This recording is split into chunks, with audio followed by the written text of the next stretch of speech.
วิธีจัดการเวียกที่หม่อมหมายให้วิชาการเฮ็ดแล้วเฮามากวดเบิ่งว่าวิชาการเฮ็ดฮอดไสแล้วสมิดนี้ให้เฮาเข้ามาจัดการเวียกงานแล้วเข้ามาหน้าเวียกจากนั้นมาติ๊กใส่เวียกที่สร้างเวียกที่เฮาสร้างขึ้นมาแล้วมอบให้วิชาการเฮ็ดตัวนี้แม่นวิชาการเพิ่นเฮ็ดแล้วนี่เพิ่นขอต่อเวลาเพราะว่ามันเกินกำหนดแล้วเฮาจะจัดการแนวใดเฮาก็เข้ามาคลิกเบิ่งเหตุผลของเพิ่นว่าเข้าระบบบ่ได้เพิ่นว่านี่เฮามอบเวียกให้วันที่18เดือน3วันสิ้นสุดนั้นวันที่21เดือน3แต่ว่ามันเกินเวลาเพิ่นขอต่อฮอดวันที่28มันก็ขึ้นมาแบบนี้เพิ่นเฮ็ดบ่ทันสำเร็จเพิ่นขอต่อเวลาจากนั้นเฮาก็มาคลิกคำนี้เฮาจะอนุมัติให้เพิ่นเฮ็ดต่อหรือว่าเฮาบ่อนุมัติเฮาไปใส่คนอื่นเฮ็ดให้คนอื่นเฮ็ดเพราะผู้นี้เฮ็ดบ่สำเร็จตัวอย่างว่านี่เฮาจะอนุมัติให้เฮ็ดเฮาขออนุมัติจากนั้นเฮาก็อนุมัติให้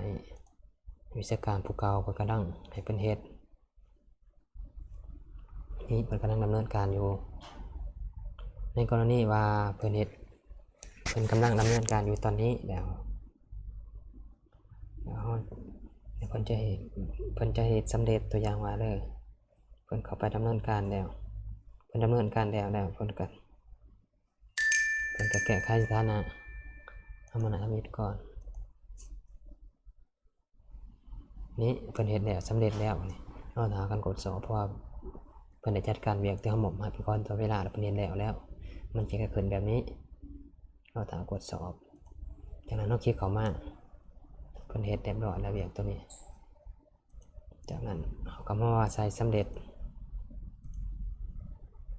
แล้วเวียกตัวนี้มันก็จะสำเร็จที่เฮามอบหมายให้ผู้นั้นวิชาการผู้นั้นเฮ็ดมันสำเร็จแล้วมันจะไปขึ้นอยู่ในรายงานนี่บ่เพิ่นบอกกันเด้อเวียกที่เฮามอบหมายผู้นั้นเพิ่นเฮ็ดสำเร็จแล้วมันก็จะบ่ขึ้นอยู่นี่ทีนี้มันเวียกเก่า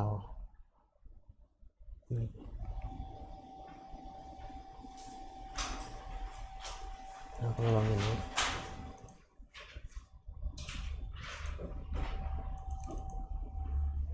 จะบ่ขึ้น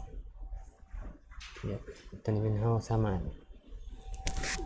จัดการสถานะเป็นสำเร็จมันเวียกตัวนั้นสำเร็จนี้เวียกสำเร็จตัวเมื่อกี้นี่สำเร็จมันจะขึ้นอยู่ในนี้เราเบิ่งอยู่นี่เวียกสำเร็จในการจัดการเวียกสำหรับคณะคะแนนหรือว่าหัวหน้าคะแนนในการมอบเวียกให้วิชาการเฮ็ดก็แม่นมีเพียงเท่านี้